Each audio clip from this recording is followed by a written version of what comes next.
Hey guys, how are you? And welcome to the Experience with Rehman Cee, where we talk to real people about real life and they share their real stories. So today I've got Denise King coming on, and I'm going to bring her on and we're going to have a chat.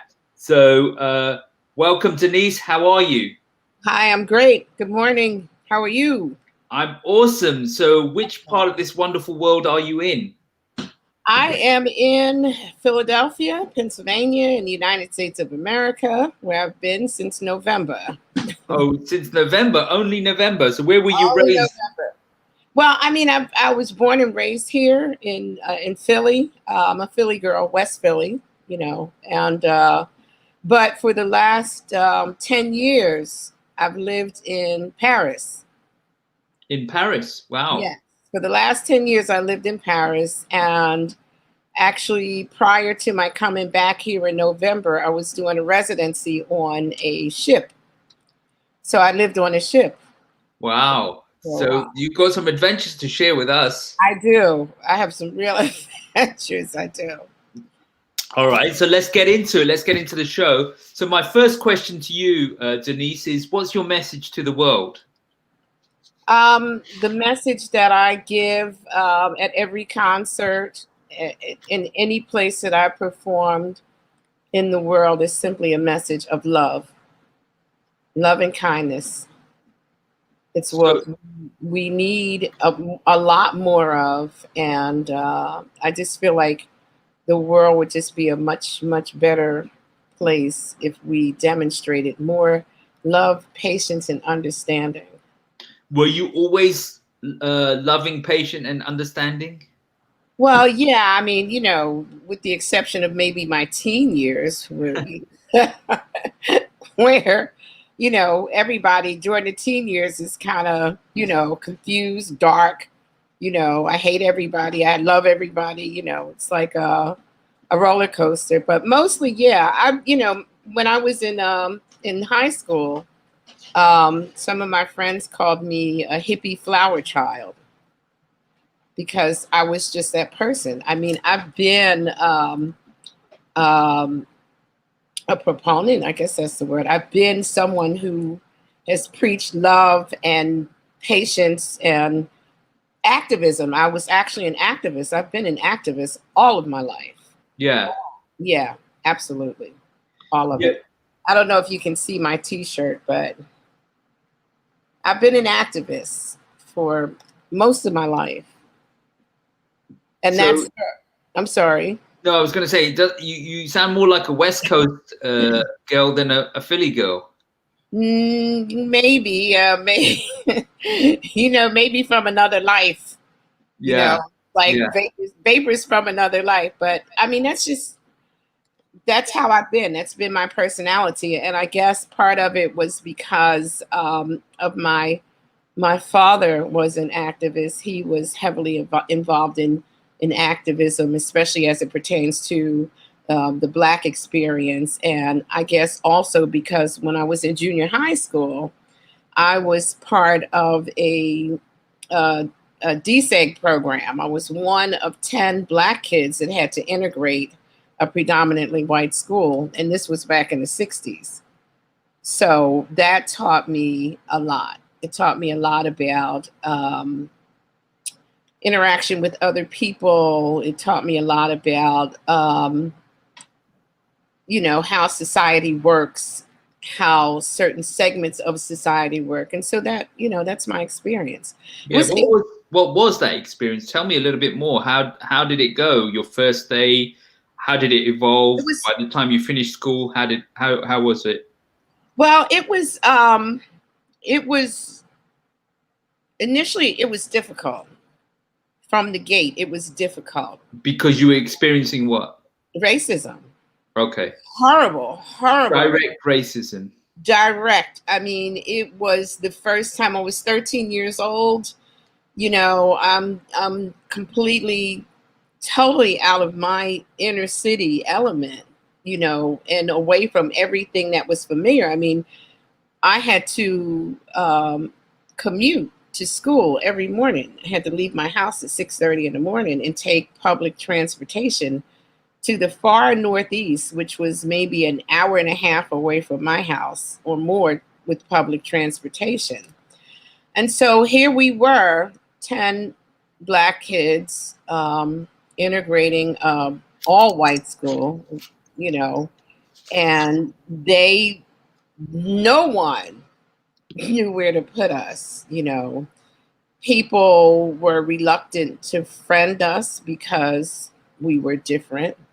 Although there were some that I'm actually still friendly with today, who reached out across the great divide. They reached out and befriended us. But I mean, there was an instance where I had a history teacher who almost called me the N-word when I questioned something that I knew was incorrect. You know, she was teaching something that wasn't factual, it wasn't actual.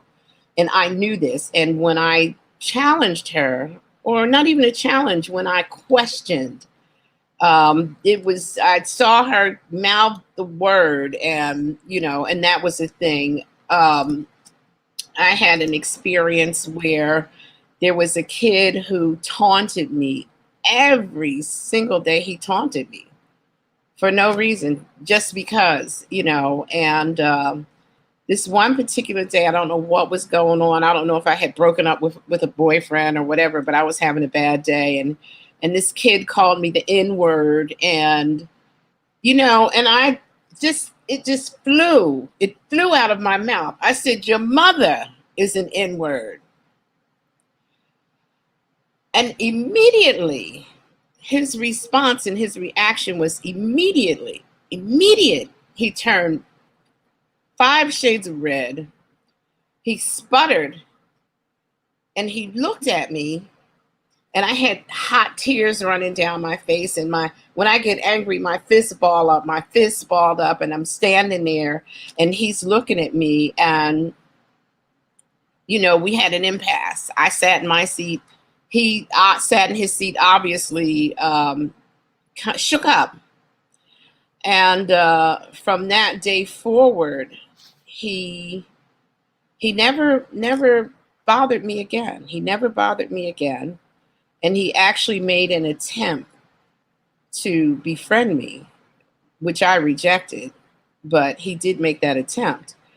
Another instance, we would always have our books knocked out of our hands. You know, there was one situation where I think I don't remember, it might have been after, I don't remember, but something happened, and all of the 10 of us decided collectively that we would not, you know, we protested before there was a Kaepernick. So on this particular assembly day, we all had on our black leather gloves. We had I had an enormous afro. And some of us wore berets. And we decided that we were not going to stand or salute the flag or sing the anthem at the assembly. And this was back in the 60s. And of course, it was scandalous. It was a scandal. So you guys used to hang out together? Not totally. Were you still friends with these people? We hung out together to a certain extent. You know, we hung out together. Some of us rode to school together. We didn't necessarily interact a lot once we made it to school. But of course, to kind of insulate ourselves and to have a stronger front, you know, we kind of hung together. But it was a difficult time because for this was junior high school. So for junior prom, who was going to be my date? Because I wouldn't dare subject anyone from my community to what we were going through. You know, none of the white boys would dare ask one of us black girls out. I had a situation where clearly one of my classmates and I were smitten with each other. You know, even one of the teachers kind of called attention to it, and he caught hell for that.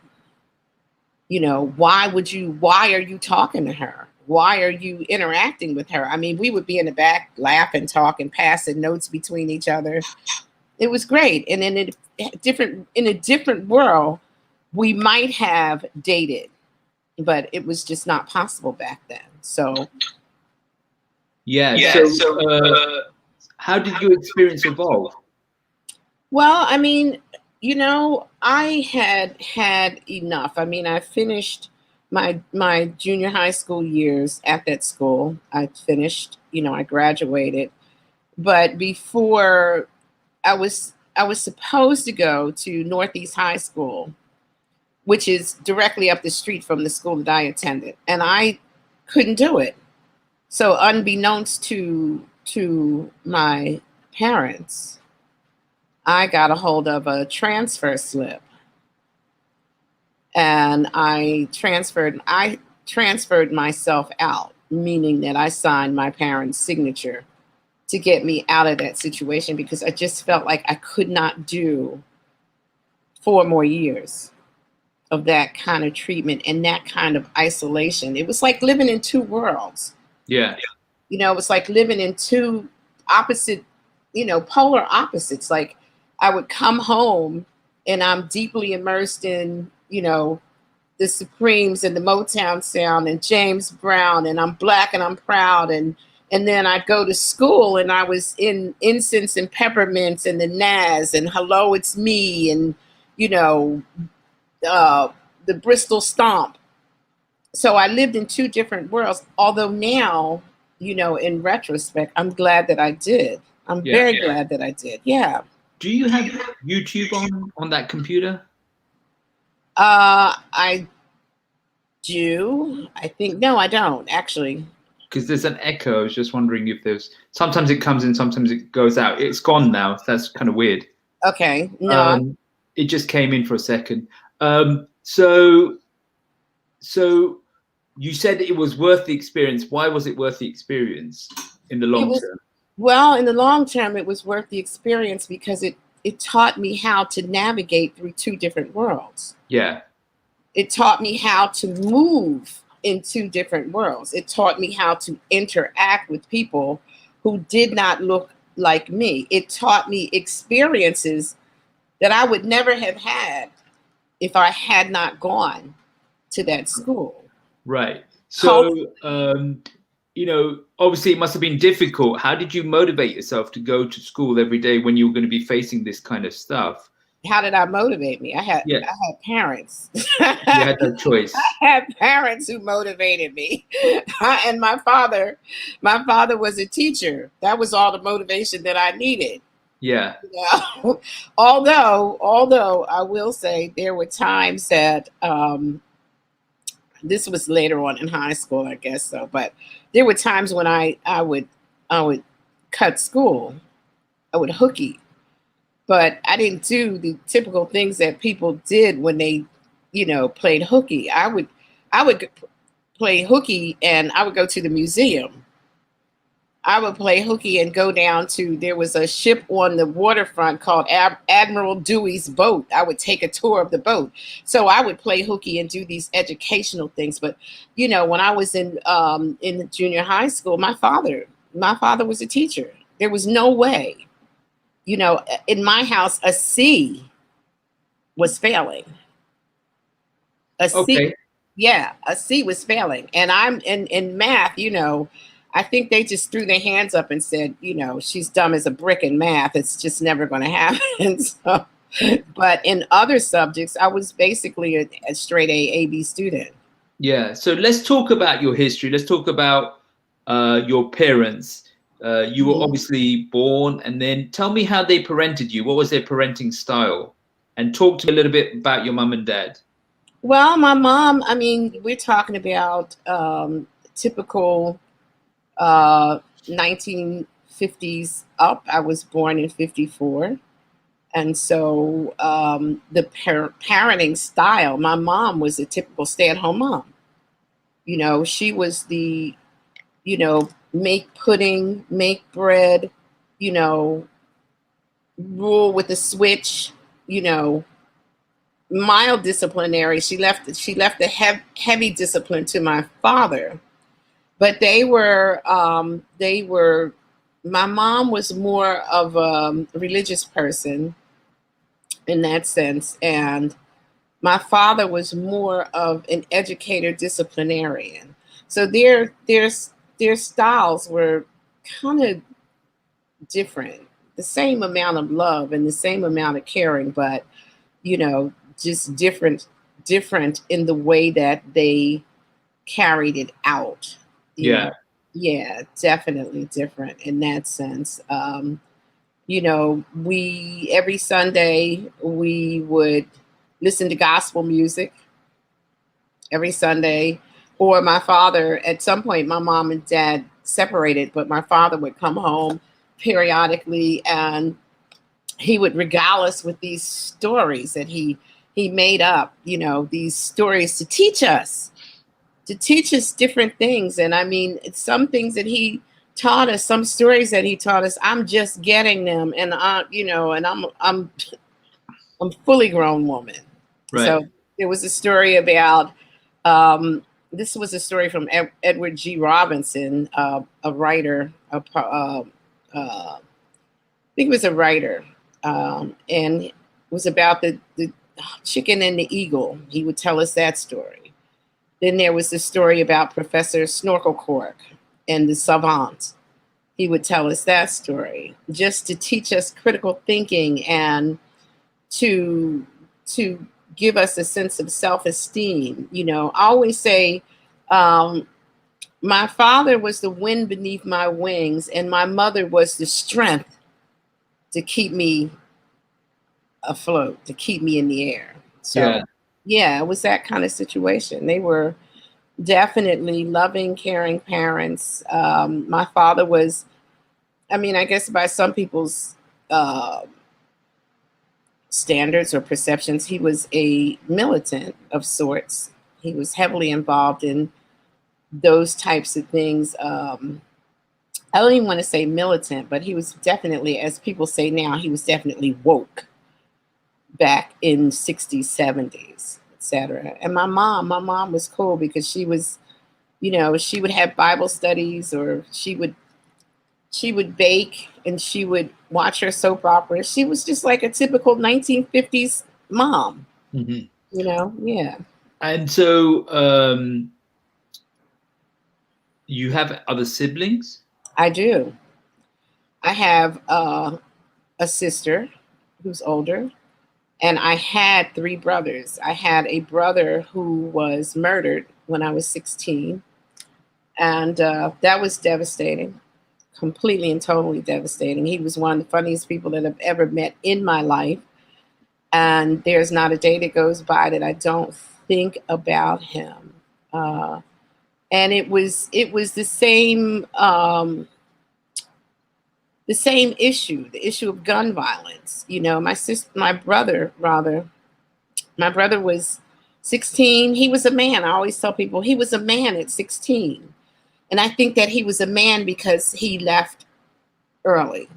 He left this earth at a young age. So he was a man at an early age. And what happened with him in Philadelphia during the 60s and 70s, there was a lot of gang violence. And this particular day, my brother was sick. He actually had the flu. He had bought himself a car. He loved to drive. He had bought himself a car. And for whatever reason, he decided to get out of bed and get in this car and drive, just to drive the car. And from my understanding, he made it around the corner. There was a guy that we grew up with who had just gotten out of the hospital because of a gang-related incident. And there was a person with my brother who yelled something out the window at this person who just got out the hospital for a gang-related incident. Where you from, man? That was the question. Where you from? Like, you don't belong here. Where you from? And the guy just shot. He just started shooting, and my brother got hit. And we lost him. Yeah. How did your family shift or change from that situation? What was the family dynamic before and what was the dynamics after? Well, you know, interestingly enough, we were all extremely close. We were very close. But once that happened, it was like the whole family dynamic changed. We began to create space between ourselves as a protective mechanism. And I've told my siblings this as much, you know, when you have that kind of hurt, when you have that kind of pain, you do everything you can to never experience that again, even if it means walling yourself off from the people that you love. And it's not because you don't love them, it's because you love them so much that if anything happened to them, it would just, I just felt like my heart would not be able to take it. Yeah. Yeah. Did you feel there was a shift in your parents? And did that shift reconcile at a certain point? How long did it take for them to, if they have ever adjusted to that situation? It never happened. It never happened. I mean, one of the responses to my brother's death was we sent my youngest brother away. We sent him away. We sent him away from Philadelphia. So he didn't grow up with us. Really? No. Mm-mm. He grew up in Ohio with my uncle and my cousins and their family. And the rest of us, you know, that was in 72. The rest of us, like my brother was in college. My oldest brother was in college. My youngest brother was shipped away. I got married at a really, really young age. And, you know, everybody kind of just went their separate ways. Everybody kind of drifted. And my parents, well, I mean, my mom never really expressed real emotion, you know. Like if anything was bothering my mom, she would just get physically sick. But in terms of expressing her feelings, she never, to this day, she's never talked about it. To this day. I mean, it's only recently that we have been able to talk about it. Meaning we, my siblings and I. What would you have wanted your mum to say? Just how hurt she was, just how much it impacted her, just to see her. My mom is like, my mom is the strongest woman that I know. I swear to you. Just to see her demonstrate that weakness, just that pain, just so maybe we would know that it was okay. What we were feeling was okay. But she held it together. And I know that she held it together for us. No other reason but to keep it together for her children. I know that. But she never, you know, even there are even times when I tried to bring it up when it was just shot down, like, no, we're not talking about this. But now I think that everybody's at a place where little by little, we're talking about it. But that kind of tragedy, it just never leaves you, ever. How did your parents meet? They met when they were teenagers. They met in Georgia. Because my mom, I was just talking to her about this too. My mom was born in Texas. And my dad was born in Georgia.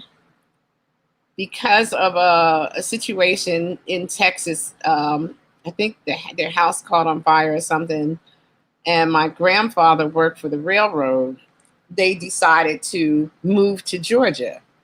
And my God, you don't know how many times we had to hear the story about how they met at the well. They met at a well in Georgia.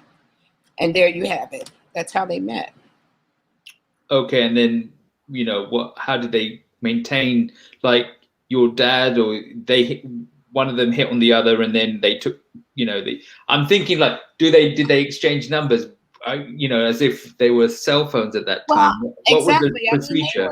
I think that they went to the same school. They lived in the same neighborhood. So the opportunities to see each other, were great. Different activities, Boy Scouts, Girl Scouts, and my father was always a character. He was a hipster, even when he was younger, and my mom was like two opposites attracted. My mom was a church lady, my church girl. My father was the hipster, but they hit it off for whatever reason. And through those, community friendships and activities, they were able to have a relationship. Yeah. Which to me is hilarious. Yeah. Talk to me about like your grandparents. Your father became educated. He was obviously a teacher. So, Yeah.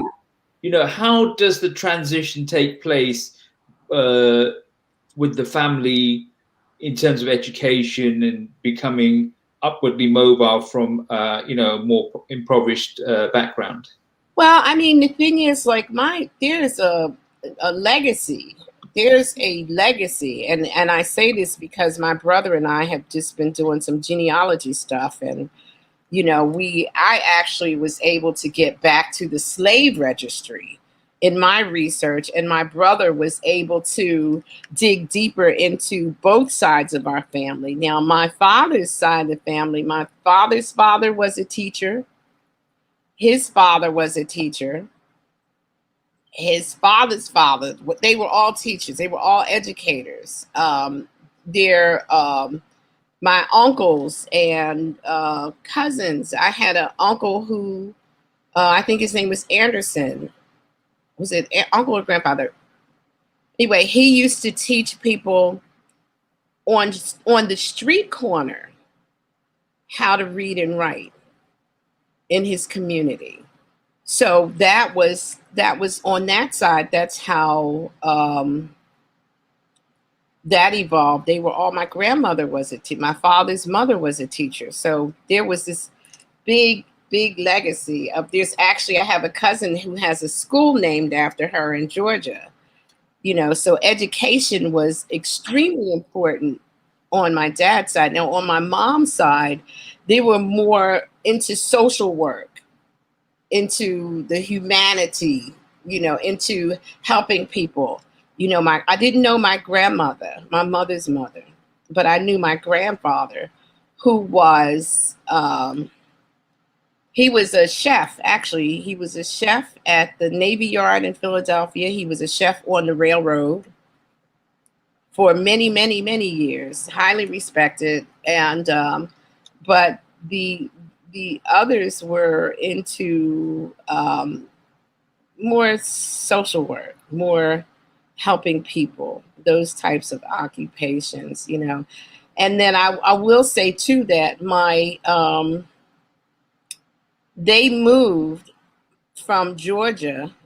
My mom, my dad, my grandparents moved from Georgia because there was a situation with my uncle, if I remember correctly. My uncles were actually chased out of Georgia by the Klan and had to move.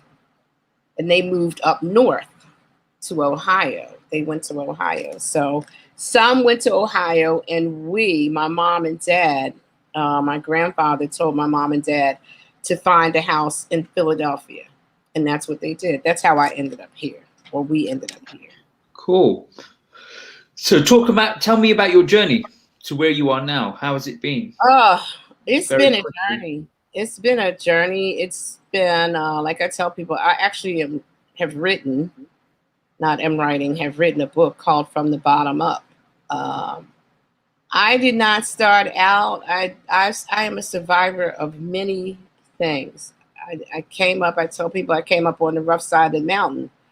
I survived domestic violence, homelessness, sexual assault, many, many things. And for a long time, I had no self-esteem, none. I just thought that I was worthless, that I meant absolutely nothing, that people could do with me what they would. And I didn't know how to say no, but it all was a result of being abused, being in situations like that. It was all a result of those things. And the first assault was at 13. But you came from a stable family, or was Right. it not stable? It was stable. I will say it was stable until I got into my teens.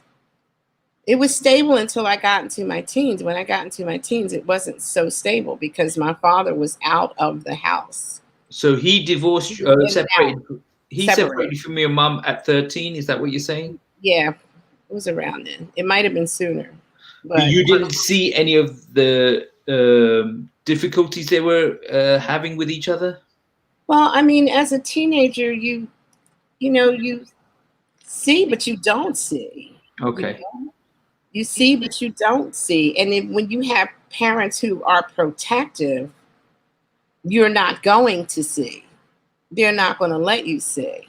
So you had this difficult situation going on. You were growing up. You were getting into your teenage. So what was Mhm. happening? So you got into these difficult situations. What was happening?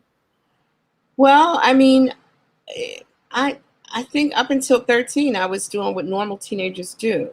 Listening to records, going to parties, hanging out with my friends, hanging out with my brothers, playing army man, just doing the things that normal kids do, roller skating, jumping rope, all that kind of business. But there was a group of us who hung out at the home of a friend of ours where we had like a clubhouse, and we would go and dance and we would listen to records and and spend the afternoons there. On this one particular day, um, someone called me. It was a boy who liked me. He called me and said, "Hey, we're going to meet at the clubhouse. So let's all meet there." And of course, I said, "Okay, fine, no problem." I got there, and there was nobody there. There was nobody there, and I asked, "Where's everybody?" And oh, they'll be here. They're running late. They'll be here. And the person who lived there somehow disappeared. I didn't realize until later that I was set up. He disappeared. And so during this disappearance, I was sitting on the couch waiting. Just wait here. Everybody will be here. And the person that called me basically attacked me. He attacked me and he uh,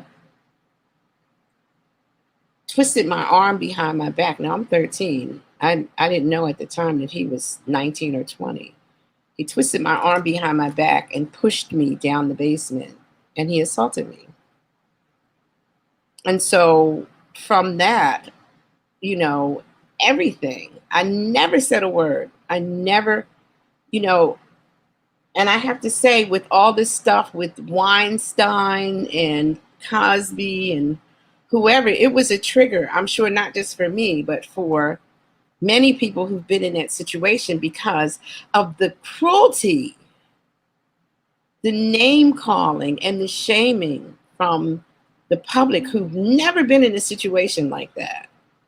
It was a trigger. And it took me back to that time. And it was devastating. My whole life changed. I never told anybody. I didn't actually tell my mom until I was 40. Yeah. And then, so what happened? Did you how did you shift? Did this situation you never saw this guy again? You never got into this situation again, or was it kind of? No, I never saw this person again, although I was vindicated on some level because a good friend of mine, we were dating. We actually went to junior high school together. We hung out together. late for some reason later on in life, we decided that we were going to date. We were going to be a couple, and I told him. He said to me, "I'm going to this person's party because this person is dying, and he wants to see everybody before he leaves." And I got visibly upset and asked him, why are you going to this person's party? Why, how could you do this? And he said, why are you so upset? And I said to him, because this person did this thing to me. And he didn't say anything. He just, when he would get upset, his jaw would start to jump. And his jaw started jumping, and he didn't say anything. He just said, I'm going to the party. And later he told me that at the party, he confronted the person who assaulted me, this person who was dying, and told him that if you were not dying, I might kill you because of what you did to her. You just basically, for so many years, you destroyed her life. So that's, and from that time on, I struggled to find myself. It took a lot. It changed I was so outgoing before that happened. I was involved in art and dance and music. And I basically balled myself up into a ball and became very closed. I would not wear colors. It took me a long time to wear colors. And I'm talking well into adulthood, when after I was assaulted a second time at gunpoint. At 24. And it was just another nail, if you will, in the self-esteem coffin. So for a long time, it took me a long time to work through. So for people who say, oh, how could you don't let things happen. They happen. Sometimes they just happen. And a no is always a no. And the second assault, I broke the rule, one of the rules that you learn as a kid. Don't talk to strangers, or don't get in the car with strangers. I was on the way to an audition. I was in a hurry. I was late. I was really excited about possibly getting this part or this whatever, this contract or something that had to do with music. And I was on the corner waiting for a taxi, and there was none. I mean, there just wasn't. And so this guy came up and he said, oh, hey, you okay? Are you all right? Can I help you? And I said, well, actually, I'm so late for an audition, and maybe you can help me. Maybe you can help me. And he said, well, what do you need? I said, I just need to get to downtown. Well, sure, come on, I'll take you. And that was that. I got in. Another man got in. They sandwiched me in. And, the next thing I know, I'm going on some wild joyride. The one man who was closest who was on the passenger side, he got out. I tried to get out with him, and he pushed me back in, closed the door and locked it, not before pinching my nipple. And I knew then that I was in trouble. I knew it. And that's when the driver said, if you don't do everything that I tell you to do, I'm going to blow your effing brains out. And drove somewhere in some wooded someplace. I don't even know where I was, but he drove to this wooded place and, and threatened me with death and told me to do what he asked me to do. And afterwards, I'm in shock. I'm just in shock. All I'm thinking is, at this point at 24, I had kids. All I'm thinking is, I have kids. I'm never going to see my kids again. I'm never going to see my family again, ever. What do I do? And so afterwards, this guy begins to cry. He begins to cry, and he begs my forgiveness. Please forgive me. I'm so sorry I did this to you, miss. Please forgive me. I didn't mean to hurt you. Please, please, let me take you home. Can I see you again? I'm devastated. I'm just like, I just want to go home. I just want to go home. I want my kids. I want to go home. So that's how, it everything, those two events shaped so much of my 20s and 30s. Because at that point I didn't use drugs or drink anything, but I was totally out of control. I was out of control. I was partying, I was having sex, I was doing all kinds of stuff. So you mentioned that you were married young, and you I also was. mentioned you had kids. Talk Yes. to me a little bit about that. Well, I got married when I was 16 or 17 because I was pregnant, and I didn't necessarily want to be married, but it was then that the staunch disciplinarian, my father, showed up and said, "Oh, you are going to get married." And so I got married, and that was a complete and total disaster because I'm 16. I look at the pictures. I look at the pictures now, and I'm like, my God, you were a baby. You were a baby. You were so young. You were so young.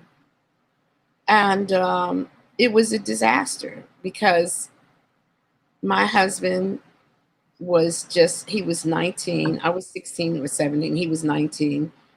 He's 19 years old. He doesn't want to be married. He wants to hang out with his friends and do what 19-year-olds do. Party at the time, maybe smoke weed. He didn't want to be married. And so with that, I mean, it just led to a life or marriage of spending a lot of time alone because he would leave us. He decided that leaving was the thing to do. He hardly worked. He was 19. On some level, I don't fault him because we were young and we just weren't prepared to be a married couple. But trust me when I tell you, oops, sorry. It was not easy. It was hard. It was very hard.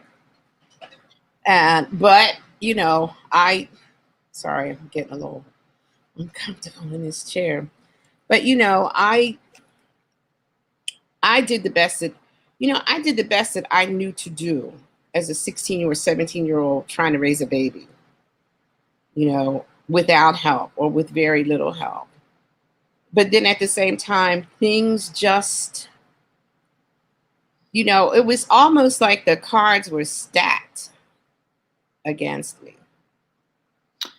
So you lived by yourself with this guy, or you lived with your parents, or how did it work? For a minute, I lived with his parents. Then we lived someplace else. We lived at one of his parents' friends' house. And then we found an apartment and we lived together, sort of, in New Jersey. Yeah. But he was in and out. He was 19. So how many kids did you have? With him, I had 2. Okay.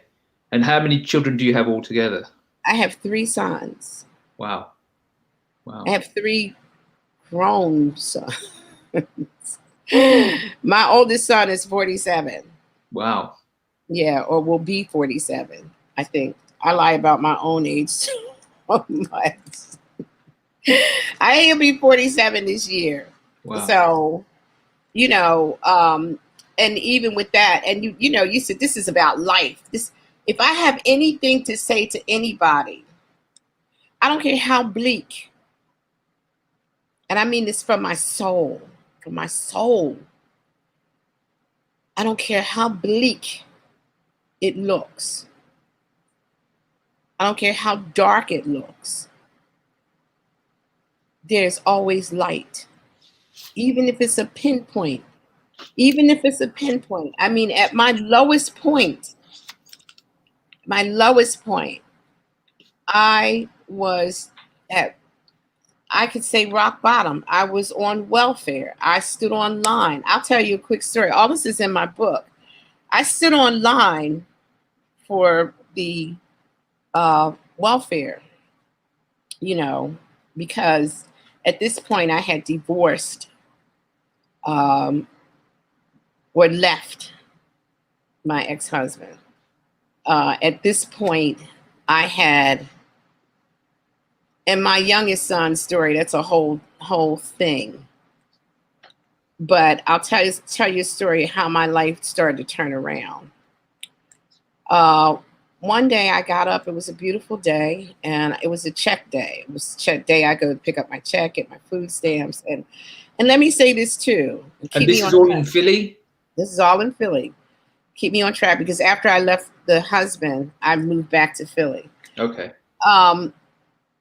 People are always so quick to judge, always so quick to make a judgment against other people. And to that I say, you don't know the journey. You don't know the story. You may know the story, but you might not know the backstory. You don't know. So people end up in social services for various and sundry reasons. People end up on welfare, you know, in subsidized housing. Here's that person, that woman who was abused. But there's, you know, people who were down on their luck, lost their jobs, any number of reasons. So you should never judge. There's always the story, and then there's the backstory. But this one particular day, I got up. It was a beautiful day. It was check day. And, you know, my father, who, as I said, was the wind beneath my wings. I'm everything that I am today because my dad believed in me. He never gave up. Where others might have given up, he never gave up. And so this particular day, I had to go pick up my check and my food stamps. And back then, you had to stand online. It was a place called the 3-2 Center. And I went, and, you know, and there at these places are all the parasites of society who prey on poor people, who have possibly addictions. They prey on poor people who need extra money to pay a bill. So they may sell some of their food stamps just to survive. So you have all these parasites, these leeches who are standing at these centers with drugs, trying to buy food stamps, you know, waving all these things in front of people's faces that it's like running the gauntlet, because these people are out there to take from people who have nothing to take. So I went inside, and I'm standing online, and I'm dreading it, because my father would always tell me, "What are you doing? What are you doing? You don't belong here. When are you going back to school? I don't understand." So I'm standing there, and I'm hearing my dad's voice in my head. But along with hearing his voice in my head, I hear this chatter coming from the back of the room. There's a commotion.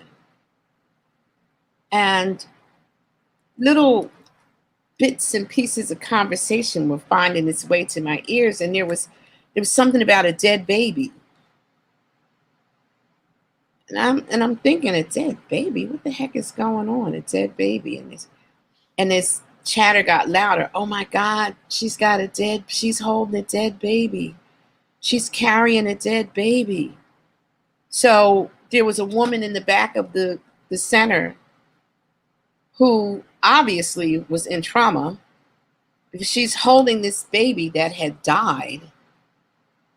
And she's there to get her benefits. That was the day. That was the day that I changed my life. What was your interpretation of that situation to change your perspective? All I could think of was, it could be me.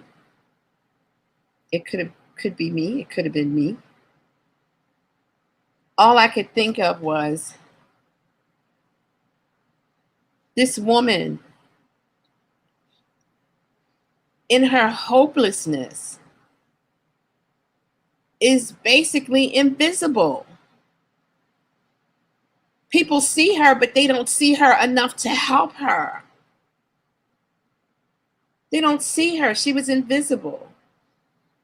And all I could think of was, Dad, you were right. This is not me. This is not where I want to be. This is not it. There has to be better. There has to be more. And so, go on, I'm sorry. No, I was going to just say, and then how did your journey progress? What did you do different? Well, what I did, as soon as I got my benefits, I ran home and I went through the yellow pages, which we were using back then. I went through the yellow pages and, I thought about, okay, what is a career? What is something that you can do that is long-term?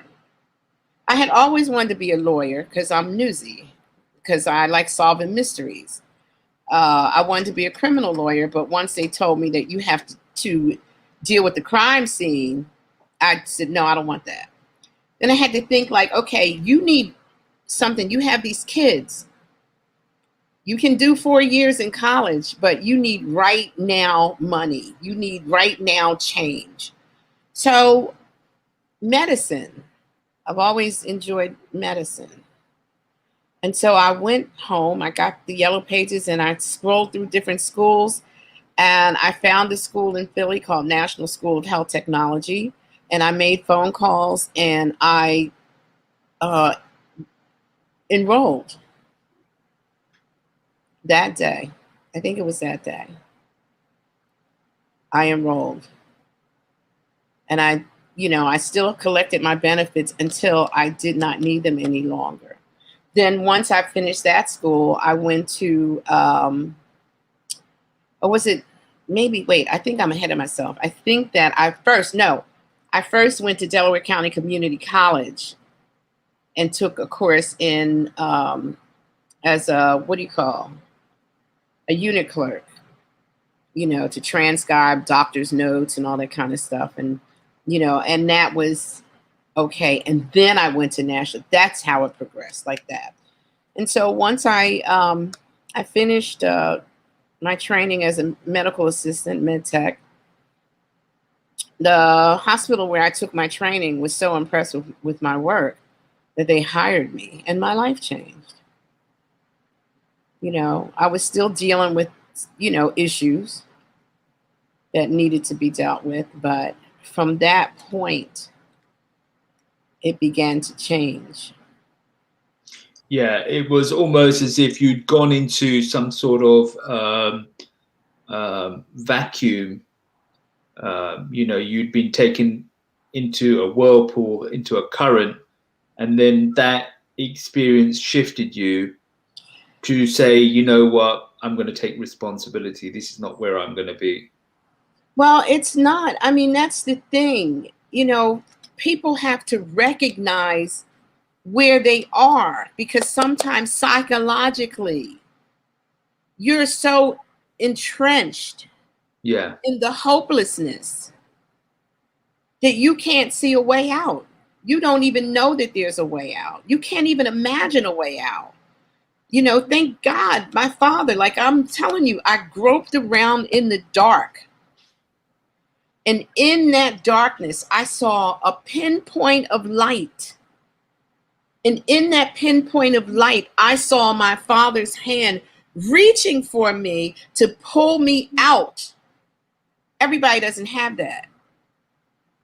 Everybody doesn't have that. Some people are hopeless and they have no one. That's why I say, when you see people in certain situations, drop a kind word on them, because you don't know what they're dealing with.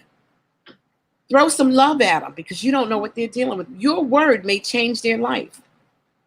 You just don't know. I see people on the street, homeless people. I've been there. I know what it's like. So I get it. When I see homeless people, I tell them, listen, it gets better. Fight. Fight as hard as you can. Never give up, ever. So where are you now? Where am I now? I'm in a great place. I really am. I'm grateful for my spiritual beliefs. I'm grateful for those people who helped me along the way. I'm grateful for everything that I experienced because it helped to shape me into who I am now. And I'm at a finally, I'll say for the last 5 years, I've been at a really good place. I've been at a great place. I've been living my life the way that I want to live it. You know, I don't believe in religion, but I believe in God. You know, people kind of get upset when I say that sometimes, but I just think that God is God. He has a lot of names. You know, the name that I call him is the name that I call him. It doesn't mean that the name that you call him is wrong. It just means that's the name. But God is God. And he you know what I mean? He's brought me through a lot. When I go, listen, when I'm in an Islamic country, I go to the mosque, masjid. If I'm in a Asian country, I go to the temple. It doesn't matter. Because when I say God, he hears me. Period. Right. Yeah. Right. So in your worldview, the higher power is the observation, and the name is just a label. Exactly. Right. So we're tight on time, so I'm just going to try and condense the rest of the conversation. We've probably got around 20 minutes left. Okay. What I wanted to do was, before I go into, we haven't even talked about your 10 years of Paris yet, and we've got a lot of philosophical conversations to have as well. But let me just finish off this part of your story, which is, what is your relationship with guys?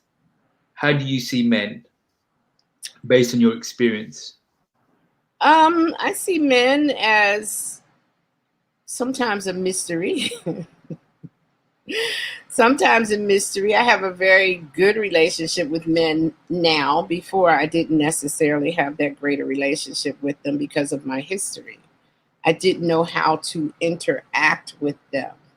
You know, I didn't know how to read them necessarily. But I have a great relationship with men. You know, it's like as with everything.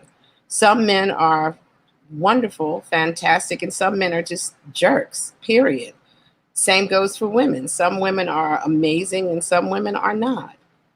You know, but I never let my experiences shape how I view them. You know, and I think part of it might have been, therapy. I did therapy for some years, but I never, I mean, I think after the assaults, I felt like I had to get men back. I had to get them back. I'm going to get you back for what you did to me. I'm going to hurt you like you hurt me. But after therapy and the pain subsided, it's different. How do you get men back?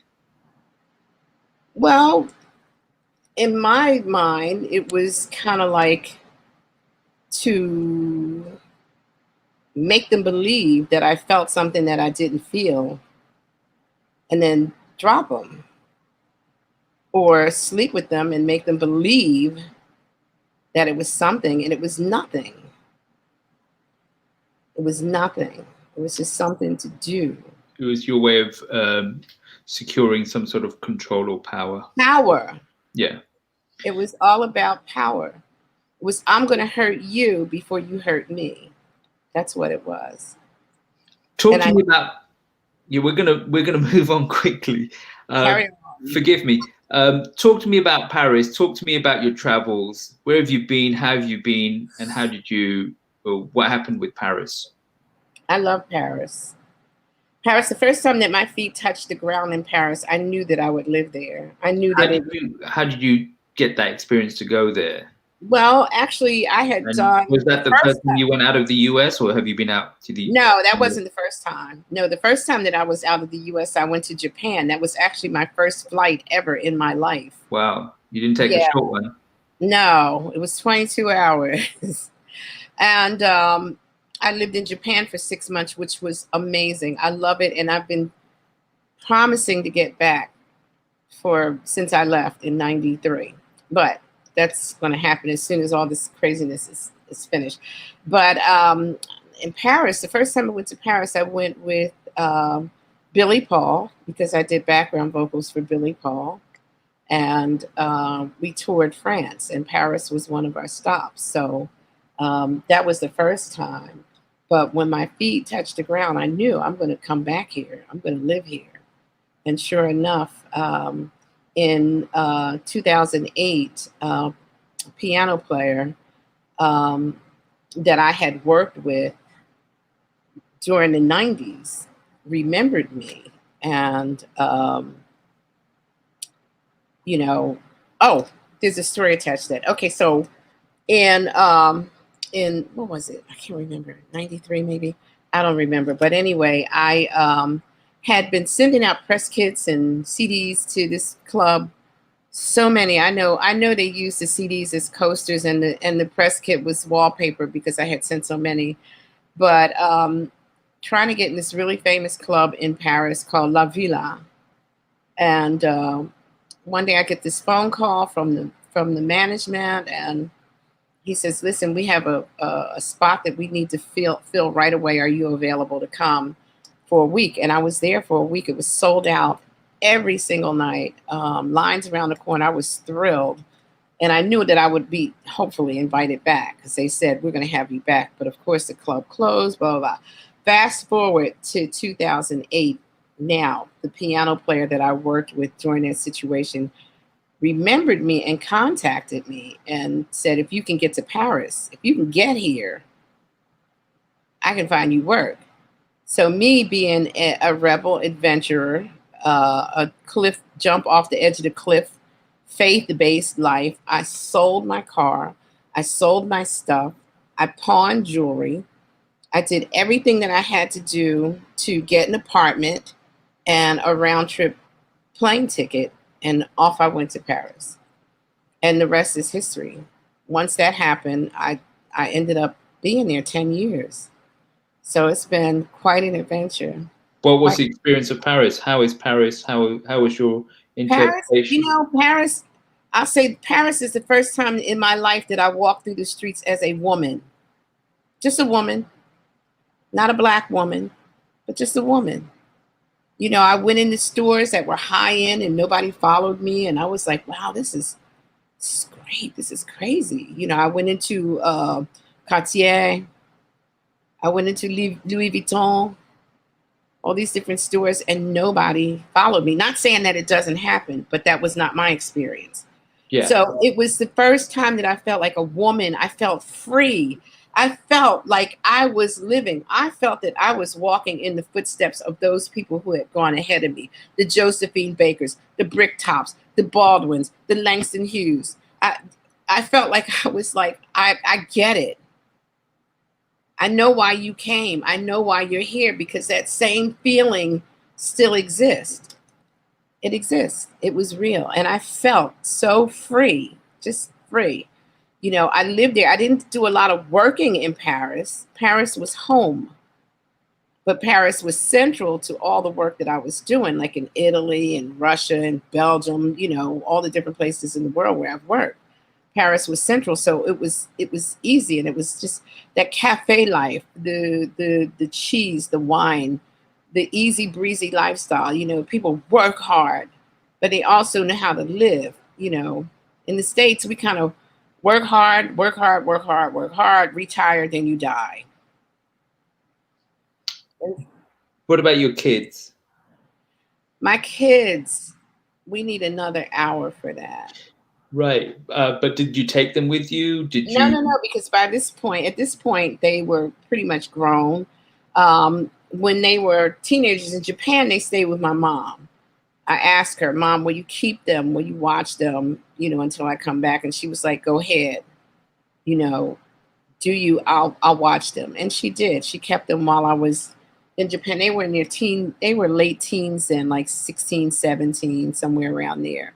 So she helped me in that sense to realize that dream because at some point she realized how important it was to me. Yeah. So basically, you have done a lot of singing. Oh, a lot. Absolutely.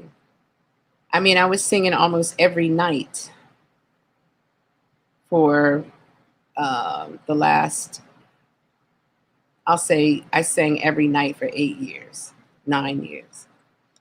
When I was on the ship, I sang every night, but I think I had one day off.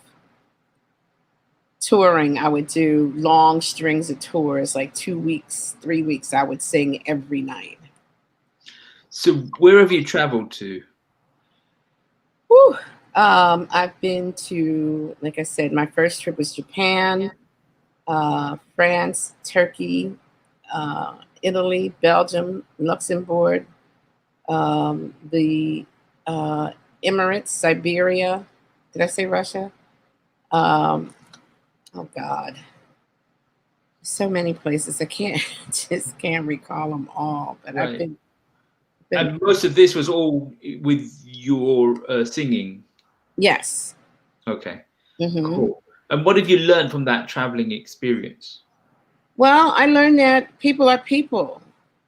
I learned that music is the healing force of the universe. Music is the great uniter. It unites people. People who don't even speak the language. I'm singing in English, and people who don't even speak English understand the music. They understand, maybe the emotion of the music. I've learned that a smile and a tear and a mad face are the same in any language. You may not understand what somebody is saying, but sometimes definitely based on body language and facial expressions, you get it. You get the message. You know, you know what people may be feeling or thinking or whatever. But that's the most important thing that I've learned is that we're all the same. We really are. So I think we have about 10 minutes left. Talk to me a little bit about spirituality. Tell me what the meaning of life is. the meaning, I think, first of all, that life is about living in the now, if that's possible. I'm still learning how to do that. Living in the now, enjoying every minute that you have now. It's about um, being true to who you are, being true to yourself, unapologetically. It's being more in tune with whatever higher power or the universal laws or karmic laws, to being tapping into that energy. That's what it is to me. I mean, the meaning of life is simply for me to find happiness, to create happiness wherever you are, to seek it out. So you said the meaning of life is to live your truth, be you. Who are you? What's your identity? Um, I'm ever changing. I mean, I'm changing every day. I'm growing every day. But I would like to believe that I am a person who embraces all of humanity, who embraces the hope of humanity, the hope of the future. I think that part of my mission, my goal, in this life is to give people a renewed belief in humanity and the human condition. And I'm doing that through music. Right. That's the way that I reach the masses. I mean, because I know a hug is like medicine. A smile is the same. So who am I? That's who I am. I'm a messenger of love and light. That's it. What is music? Music, like I said, music is medicine.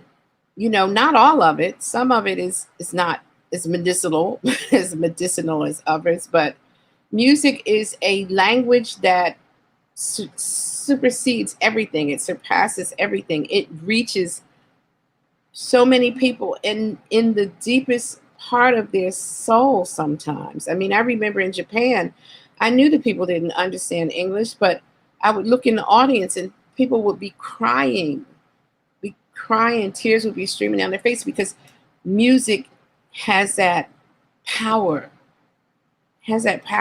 to impact people in that way, to touch the deepest part of their hearts, to give them, sometimes it heals them, sometimes it makes them recall memories. You know, sometimes it makes them recall memories that they don't want to recall, but even with that, it helps them to work it out or sort through. I remember some years ago, I did a senior prom. It was really a senior prom because everybody there was like 70s and 80s.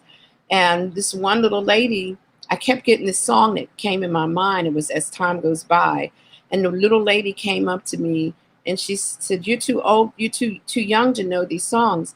And she said, "You know, that song you sang, As Time Goes By, that was our song. That was mine and my husband's song. And he just died, you know, 2 weeks ago, a month ago. And when you sang that song, it was like, and today is our anniversary. And it was like he was right here with me." So music has that power. Yeah. So typically when there's some sort of recording mechanism, sort of memory mechanism that we memorize based on what we are hearing. So it's not what we're experiencing that we memorize the song and we attach an experience to that song. Exactly. And that's why I say that music is like a satin ribbon that weaves through our lives. It's like it's a cord, a thread, whatever, that weaves through our lives and, you know, punctuates certain experiences that we go through. Okay. You know, that's we have about 5 minutes left. I have to jump into another meeting. You say that the universe is non-random, meaning there's a higher power. Right. You say the journey of life is about living your truth. Mm-hmm. Why has the higher power created an existence where the journey of the human is to live their truth? Why do we need to exist for the higher power? Well, I mean, we need to exist for the higher power, but we also need to exist for ourselves because everybody doesn't believe in a higher power. That's why I said the universe, the universal laws, the karmic laws, the laws of everybody doesn't believe in a higher power, but you can believe in yourself. You can believe in yourself. In that sense, you become your own higher power. You believe in yourself. That's the most important thing. Believe in you. Everybody doesn't, everybody can't, but it's something that we can aspire to. Believe in ourselves. So, for example, the narrative I give is that if you're climbing up a mountain, yeah, and you are searching for something, if you climb up the wrong mountain and you get to the top, you realize it's on what you want is on a different peak. So if you don't have context for why you have been created, other than that you have to exist and make meaning of it, then it's the equivalent of you climbing mountains but not knowing which peak to be on. Would that be a right analogy? Well, I don't know. Sometimes you know which peak to be on, and sometimes you don't. Sometimes it's a crapshoot. Sometimes you know instinctively instinctively by way of your gut, what you feel in your gut. Some people may not believe that, but your gut speaks. Your gut will tell you sometimes this is the wrong way. Do you listen? Sometimes you do, sometimes you don't. And you climb that mountain and it's Right. like, oh, So snap. that's my point, though. Like when your gut gives you a signal, Mm-hmm. and the signal is telling you the right way. So Mm-hmm. let's make an assumption that you have received a signal from your gut and you do go the right way, then you confirm the signal that you received was the right signal because you are satisfied with the conclusion you've got to, right? Mm-hmm. The point still is that you received a signal. Exactly. The point is that where is that signal coming from and why is that signal relating to what is the right thing to do? The signal for me, I'm speaking for myself, the signal for me may be coming from my gut. It may be coming from a higher power. Period. Right. And I'm saying to you specifically, Yeah. Denise, that if you believe in a higher power, Mm-hmm. why has the higher power created mankind to live their truth? Why create existence in the first place if you're a higher power? Well, I can't answer that because in my reality, a higher power can do whatever it wants to do. Right. Because God is sovereign. He can do whatever he wants to do. Right. You know, I mean, that's one of those mysteries of life that may never have an answer. I don't know. You know, I don't. I do not know. I How know. do you connect to source? I meditate. What does the meditation do for you? It gets me still and quiet and allows me to hear my thoughts. It puts me more in touch with what I feel. Okay, so that doesn't necessarily mean that you believe in a higher power, right? Because you can meditate and not believe in a higher power. You can do those same things and not believe in a higher power. Things and not believe in a higher power. The issue for me is that I do. Why do you? I do. Because I've had too many instances in my life that point to the fact that there is, in my realm, in my world, I've had too many situations in my life that point to a higher power. I almost died on an airplane at 35,000 feet. And the experiences that I had on that airplane showed me that there is a higher power in my life. Right, but wouldn't it be that the higher power created that situation for you to then be shown that there is a higher power? So it's like, it's a contradiction, isn't it? Like you got into that situation because there is a higher power, and then you're getting out of that situation because there of are lessons in it. There may be lessons, and that's how I look at it. There are lessons in whatever you experience. Okay. Higher power, gut feelings, there are lessons in that. Okay. A couple of quick questions. Are you an introvert or an extrovert? I'm an extroverted introvert. Okay. Are you an idealist or a realist? A combination of both. Are you rational or emotional? Most of the times rational.